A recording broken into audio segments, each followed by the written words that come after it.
आप सबको प्यार सलाम जय मसीह की। प्रभु यीशु मसीह के नाम में एक बार फिर से आप सबका स्वागत है। मैं बिनी जॉन यीशु फाउंडेशन से। परमेश्वर का वचन जो कि बहुत ही कुछ हमें सिखाता है और हमारे जीवन के लिए बहुत अच्छा है। हम अंतिम समय में जी रहे हैं और ये एक ऐसा समय है जहाँ पर हम परमेश्वर की व्यवस्था को, परमेश्वर के नियमों को, परमेश्वर के बातों को, परमेश्वर की शिक्षा को अनदेखा करते चले जा रहे हैं, क्योंकि इससे हम अनभिज्ञ नहीं हैं कि परमेश्वर के वचन जो हैं वो बहुत ही महत्वपूर्ण हो जाते हैं। हमने वचन को किस तरीके से लिया यह हम पर निर्भर करता है। 2 तीमुथियुस 3 उसके 16 पद के अंदर ऐसा लिखा है, संपूर्ण पवित्र शास्त्र परमेश्वर की प्रेरणा से रचा गया है और शिक्षा, ताड़ना, सुधार और धार्मिकता की शिक्षा के लिए उपयोगी है, जिससे कि परमेश्वर का भक्त प्रत्येक भले कार्य के लिए कुशल और तत्पर हो जाए। ये वचन अपने आप में बहुत कुछ कहता है।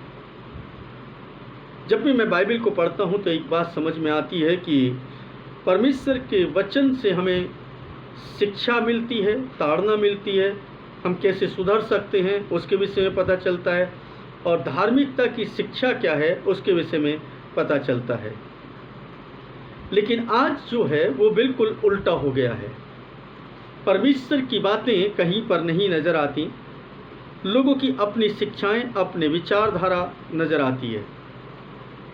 हम इसी के 2 तीमुथियुस उसके 4 और उसके 3 पद में अगर जब हम पढ़ते हैं तो यहाँ पर हम एक बहुत ही महत्वपूर्ण बात को पढ़ते हैं जो कि पौलुस कहते हैं, क्योंकि समय आएगा जब वे खरी शिक्षा को सहन नहीं करेंगे, परंतु अपने कानों की खुजलाहट के कारण अपनी अभिलाषाओं के अनुसार ही अपने लिए बहुत से गुरु बटोर लेंगे।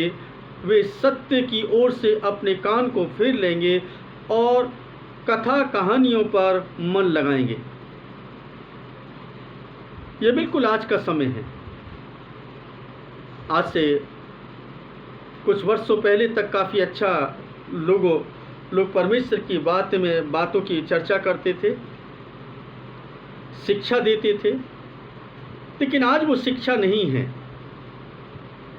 जब पहली बार ये कलीसिया का निर्माण हुआ तो आप देखते हैं कि पतरस ने खड़े होकर के कहा कि जिस यीशु को तुमने क्रूस पर चढ़ाया है, मैं उसी यीशु का प्रचार करता हूँ। और बाइबल कहती है कि लोगों के हृदय छिद गए।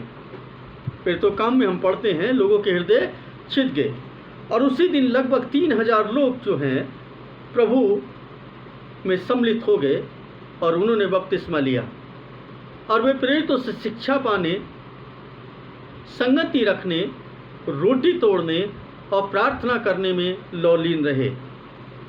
उनको किसी चीज़ की परवाह नहीं थी। आज जब हम परमेश्वर के पास आते हैं, परमेश्वर की बात करते हैं, परमेश्वर को जानने की बात करते हैं, तो बड़ा विचित्र सा लगता है कि परमेश्वर की बातें तो कहीं पर नज़र नहीं आती, लोगों की अपनी विचारधाराएं नज़र आती हैं। इसलिए मेरे जैसे लोगों को तो बहुत कम लोग सुनते हैं, क्योंकि कुछ खराब बोल देने के कारण बहुत सारे लोग जो हैं कहते हैं अरे वो तो सीधा सीधा सा मुँह पर ना बोल देते हैं। लेकिन बाइबल कहती है कि खरी शिक्षा की ज़रूरत है, और जो भी कोई शिक्षा दे रहा है उसको देखें, जांचें, परखें कि क्या वास्तव में उसका जीवन वैसा है। 2 तरीके के लोग आपको इस संसार के अंदर मिलते हैं। एक तो वो जो आपको ओपन जो दिखाई दे रहा है वो है, और एक उनका व्यक्तिगत वो जीवन है जो पीछे की तरफ है। सही व्यक्ति वो है जो सामने भी वही है और पीछे भी वही है। Nobody is perfect. कोई व्यक्ति सिद्ध नहीं है, इंक्लूडिंग मी। मैं भी सिद्ध नहीं हूँ, मुझसे भी गलतियाँ होती हैं, लेकिन कोशिश निरंतर करता हूँ कि ताकि मैं परमेश्वर को खुश कर सकूँ। और मैं अकेला नहीं हूँ, मेरे जैसे हजारों लोग हैं जो केवल परमेश्वर को खुश करना चाहते हैं।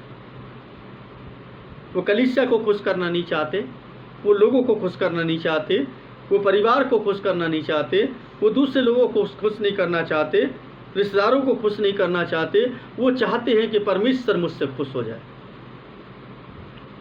और जिस व्यक्ति के अंदर ये बात आ जाएगी कि परमेश्वर मुझसे खुश हो जाए, समझ लीजिए वो परमेश्वर के मार्ग पर चलने के लिए तैयार हो गया है।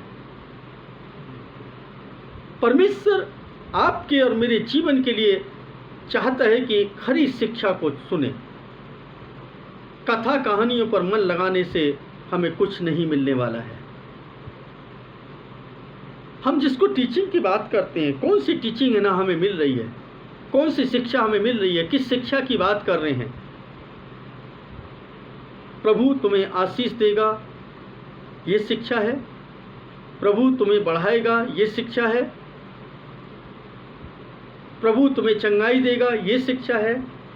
प्रभु तुम्हारी नौकरी लगवाएगा, ये शिक्षा है। प्रभु तुम्हारा रोजगार बढ़ा देगा, ये शिक्षा है।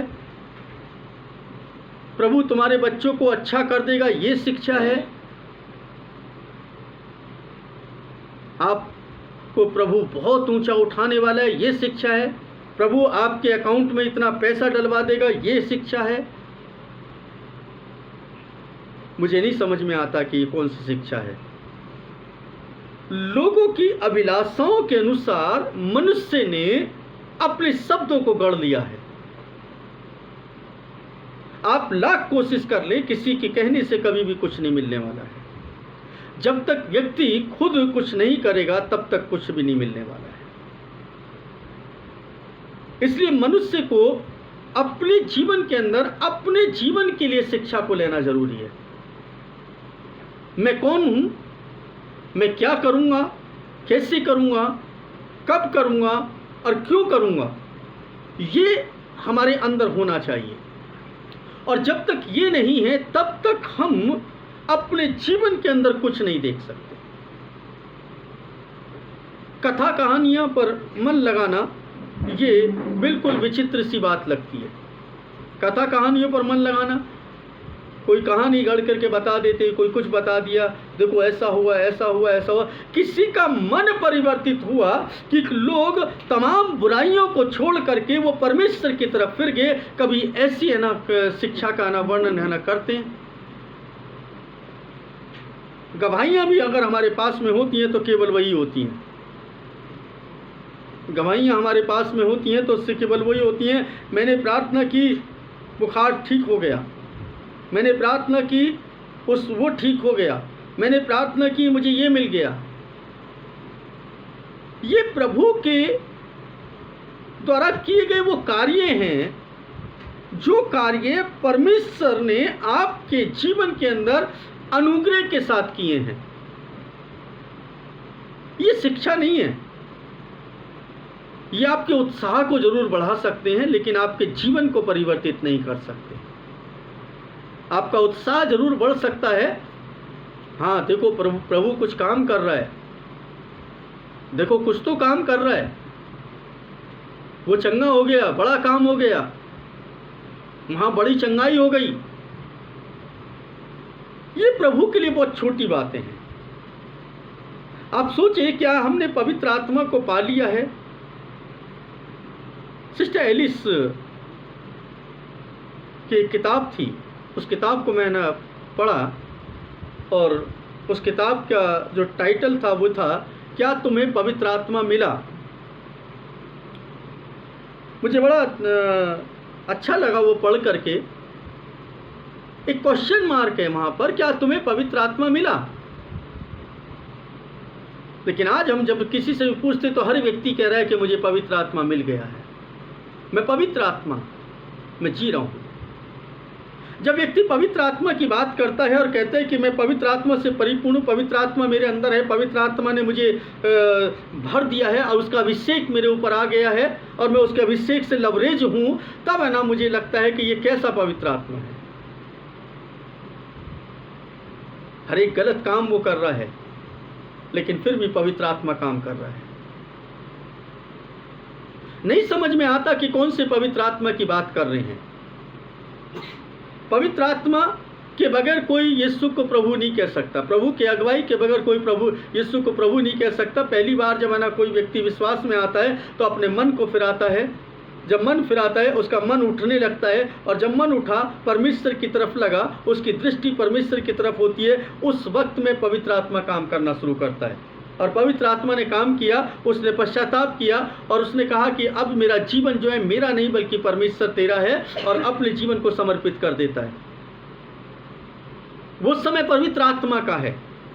उसके बाद मनुष्य जीवन में आगे बढ़ता है, और जैसे जैसे धीरे धीरे करके बढ़ने लगता है, थोड़ा सा सुख समृद्धि आ गई, थोड़ी सी ना अच्छा जीवन चलने लगा, अच्छी नौकरी लग गई, अच्छा व्यवसाय चल गया, अच्छा घर बन गया, अच्छा परिवार बन गया, अच्छा सब कुछ हो गया। मान लीजिए सब कुछ है ना धन संपन्नता के साथ में उसका जीवन आगे बढ़ने लगा।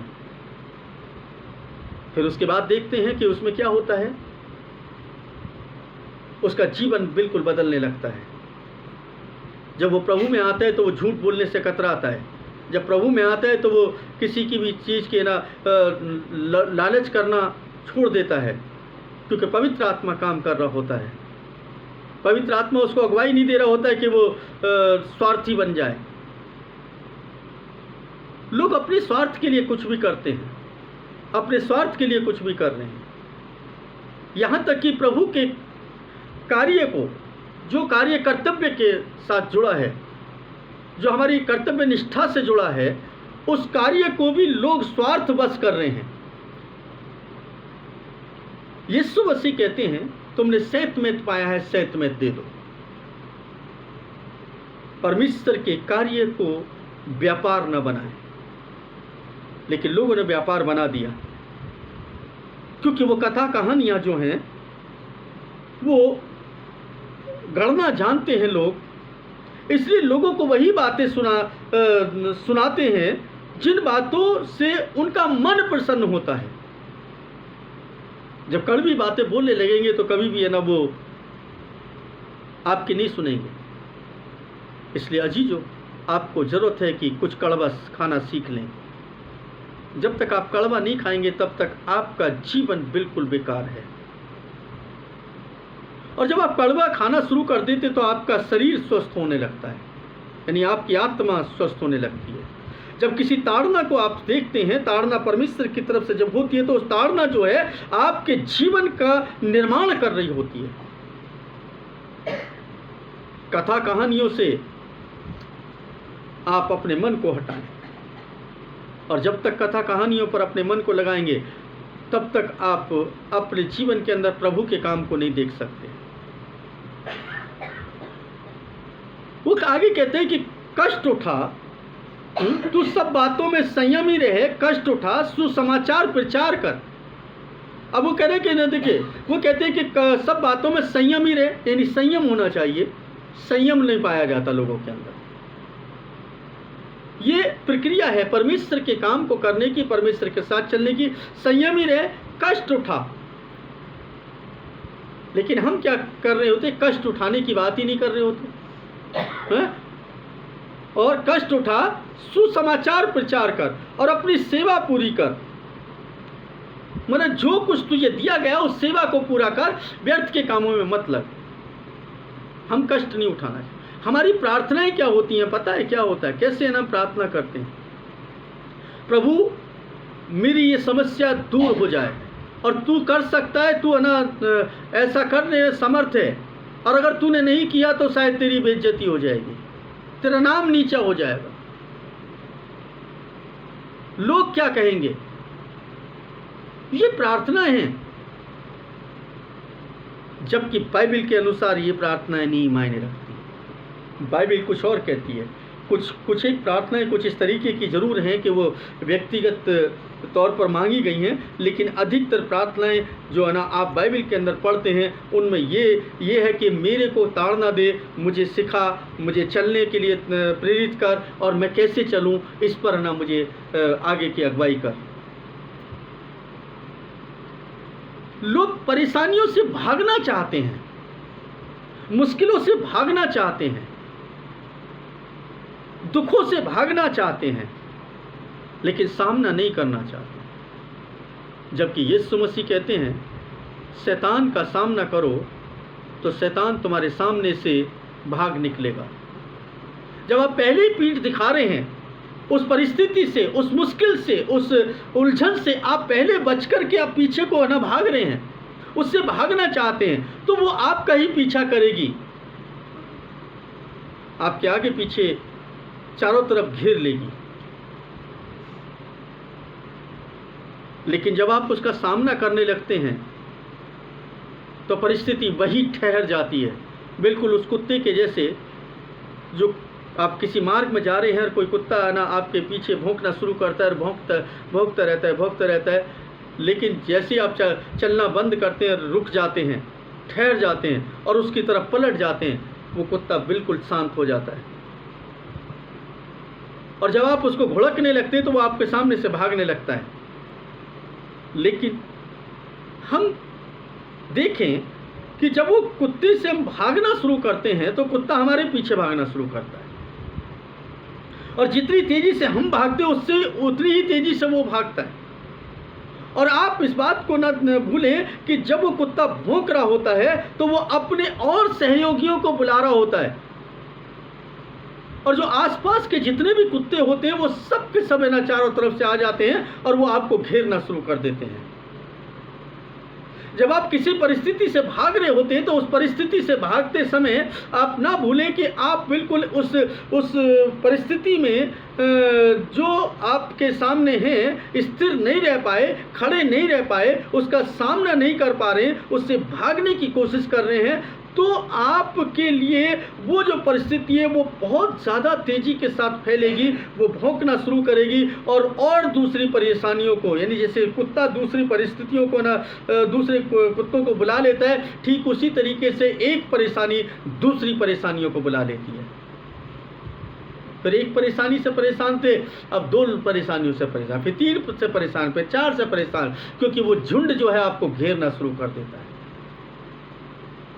परिस्थितियां भी ऐसी हैं। लेकिन जैसे ही आप उन सारे कुत्तों के सामने, एक उदाहरण है ये, जब सारे कुत्तों के सामने आप खड़े हो जाते हैं और खड़े होकर के उनको डांटना शुरू करते हैं तो वो दूर खड़े हो जाते हैं, वो आपके पास नहीं आते। और अगर आपने एक छड़ी उठा ली,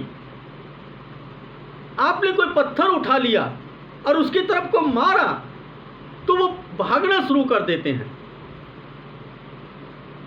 ठीक उसी तरीके से जब आपके सामने मुश्किलें आ रही हैं, जब आपके सामने दुख आ रहे हैं, जब आपके सामने चिंताएं आ रही हैं, क्लेश आ रहे हैं, बीमारियां आ रही हैं, उस वक्त में आप उनका सामना करना शुरू कर दें और प्रभु से प्रार्थना करें, प्रभु हमें इनसे लड़ने की ताकत दें। ये दूर हो जाए हम नहीं कह रहे, बल्कि इनसे लड़ने की ताकत दें। और जब आप लड़ने के लिए हिम्मत बना लेंगे तो आप ध्यान रखें, आपको विजयी होने से कोई भी नहीं रोक सकता है, आप जीत जाएंगे। कथा कहानियों पर मन ना लगाएं। मैं इस पर अनेक लंबा संदेश देने की सोच रहा था, लेकिन मैं थोड़ा पार्ट में न इसको दूंगा अवश्य, और आप लोगों तक चाहूँगा कि इस संदेश को पहुँचाऊँ कि वास्तव में क्या हम पवित्र आत्मा के चलाए चल रहे हैं। सत्य से अपने कान तो नहीं फेर लिए, सत्य क्या है उस पर हम ध्यान नहीं करते, और झूठ पर हमारी कान, नाक, आँख, मुंह सब लगा रहता है। अभी कोई लुभावनी बातें कर ले, देखिए कितने लोग है ना उसके साथ है ना खड़े हो जाते, देखो कितनी अच्छी बातें करता है, कितनी अच्छी बातें करता है, बहुत अच्छी बातें करता है, देखो उसके कितने अच्छे से बात करता है। आप थोड़ा सा कड़वा बोलना शुरू कर दो, भाई हमेशा डांटता रहता है, हमेशा उल्टा बोलता है, हमेशा हमारे ऊपर टोंट कसता रहता है। जब कोई चीज़ चुभने लगे इसका मतलब है कि हम में कुछ कमी है। जब कभी भी कोई भी वचन मैं पढ़ता हूँ और वो वचन मुझे काटने लगता है तो मुझे ऐसा लगने लगता है कि शायद ये कमी मेरे अंदर है। और क्योंकि देखिए आपको एक बात बताएं, इसको समझिए, इसको इस तरीके से समझिए, परमेश्वर का वचन जो है नमक के जैसे काम करता है, नमक के जैसे काम करता है। मान लीजिए आपके अंदर कोई जख्म है या मेरे अंदर कोई जख्म है, उस जख्म के अंदर अगर आप कोई भी नमकीन चीज़ लगा दें तो क्या होगा? वो चीखेगा चिल्लाएगा। हाँ नहीं, स्पिरिट लगा दे तो क्या होगा, चीखेगा चिल्लाएगा।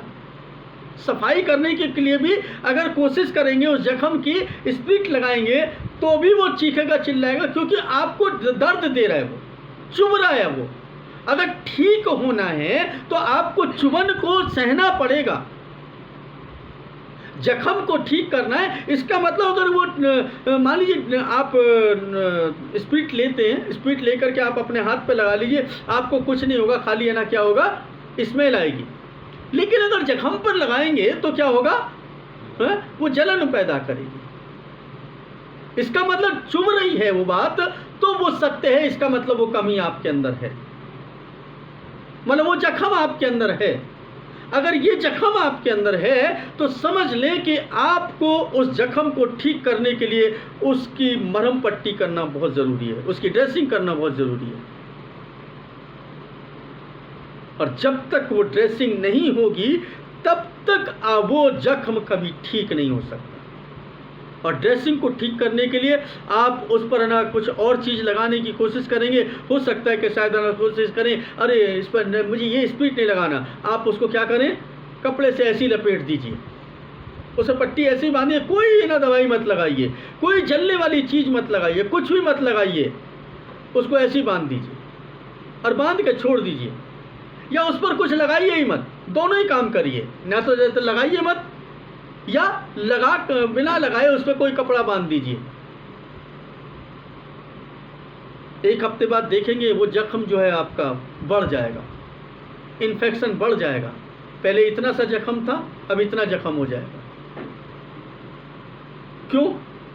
क्योंकि आपने उस दर्द को, उस चुभन को, उस ताड़ना को जो परमेश्वर की तरफ से है, उस वचन को आपने निगलेक्ट किया है। और जब वचन को निगलेक्ट करते हैं, वचन का तिरस्कार करते हैं, तो हमारा जो जीवन है वो अच्छा नहीं हो सकता। अच्छा जीवन चलने के लिए हमें अपने मन को तैयार करना पड़ेगा, अपने जीवन को तैयार करना पड़ेगा, अपनी सोच को तैयार करना पड़ेगा, अपने विचारों को तैयार करना पड़ेगा, अपने तमाम क्रियाओं को जांचना और परखना पड़ेगा, तब जाकर के हम परमेश्वर के मार्ग पर चल सकते हैं, अब परमेश्वर को खुश कर सकते हैं। फॉर्मेलिटी करने वाले बहुत सारे लोग हैं, चलो है ना, ठीक है, दुआ कर लेते हैं, दिल से कर रहे हैं। जब दिल से दुआ होती है ना, आपको अपना पता नहीं होता, आपने क्या पहना है, क्या कैसे बाल बने हैं, कैसे है ना आपके कपड़े हैं, किस तरीके के हैं, कुछ नहीं पता होता है। क्योंकि आपको एक बात पता है कि मैं अपने पिता के सामने हूँ, जो मुझे अनंत में देखता है, अंधकार में देखता है, मैं उसको दिखाई दे रहा हूँ, वो मुझे देख रहा है, और वो मेरे अंदर के मन को देख रहा है, ऊपर के शरीर को नहीं देख रहा है। जिस दिन हम इस तरीके से अपने जीवन को चलाने की कोशिश करेंगे, उस दिन अच्छा हो जाएगा। अजीजों, हम ना कथा कहानियों पर मन लगाना बंद करें। ये कैसा पवित्र आत्मा आ है लोगों के पास में, मुझे नहीं समझ में आता। वो सारे गलत काम है ना वो करते हैं, वो कठिन समय है, ये बिल्कुल लास्ट मोमेंट है। कैसा पवित्र आत्मा है, वो फेसबुक भरा पड़ा है, एक से एक ना पवित्र आत्मा पाएगा। अच्छे लोग भी हैं, ऐसा नहीं कहना, सभी लोग अच्छे लोग भी हैं, उस पर अच्छी शिक्षा देने वाले लोग भी मिलेंगे आपको। है ये कैसे ना कैसे पवित्र आत्मा काम करे, कैसे परमेश्वर के साथ है। स्वार्थी वो है, लोभी वो है, अहंकारी वो है, उदंड वो हैं। परमेश्वर की निंदा उनसे करवा लो, माता पिता की आज्ञा का उल्लंघन उनसे करवा लो। किसी के भी किसी ने कोई कृपा दृष्टि की, उसको क्या बोलते हैं, एहसान फरामोश बोलते हैं, कृतज्ञ को उसको एहसान फरामोश। पवित्रता में जीवन नहीं है, इसने तो है ही नहीं, मैंने प्रेम है ही नहीं लोगों के अंदर, क्षमा करना नहीं जानते। ये कैसा पवित्र आत्मा है भाई। पर निंदा यानी दूसरों की निंदा ही करने वाले, असंयमी, संयम नाम की चीज नहीं है, क्रूरता भरी पड़ी है, भलाई से तो घृणा कर रहे हैं, और विश्वासघाती है, ढीठ हो गए हैं, हम सुनना ही नहीं चाहते। नहीं, हम जो करें मिथ्या मानिए, मतलब झूठ पर भरोसा करना।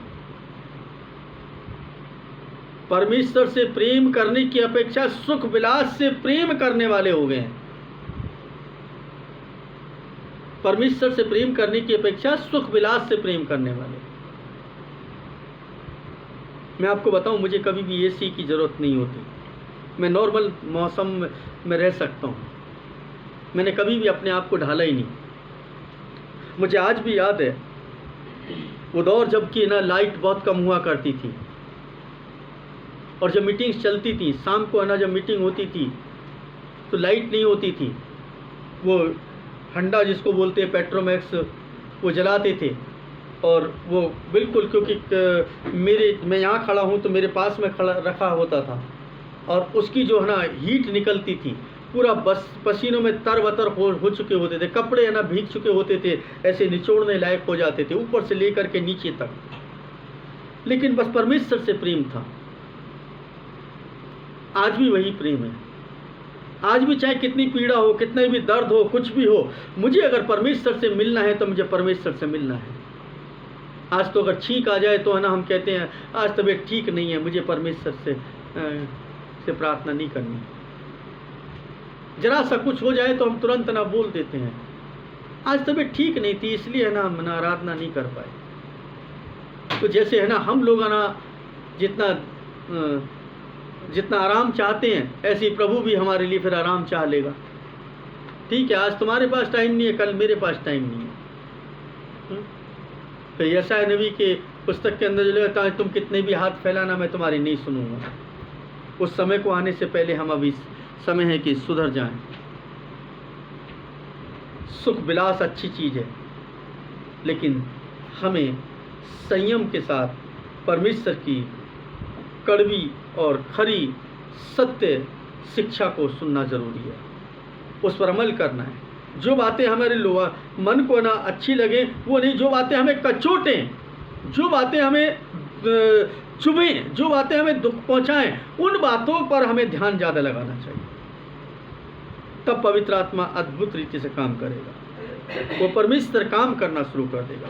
परमेश्वर भोला है, परमेश्वर आप सबसे प्रेम करता है। परमेश्वर का धन्यवाद हो इस संदेश के लिए कि प्रभु ने ना ये समय दिया ताकि हम इस संदेश को लोगों तक पहुंचा पाएं, और आप भी इस संदेश को दूसरों तक ज़रूर पहुंचाने की कोशिश करें ताकि लोग इससे कुछ सीख सकें और प्रभु के मार्ग पर अपने जीवन को चलाने में ये संदेश सहायक हो सके। सबको जय मसीह की।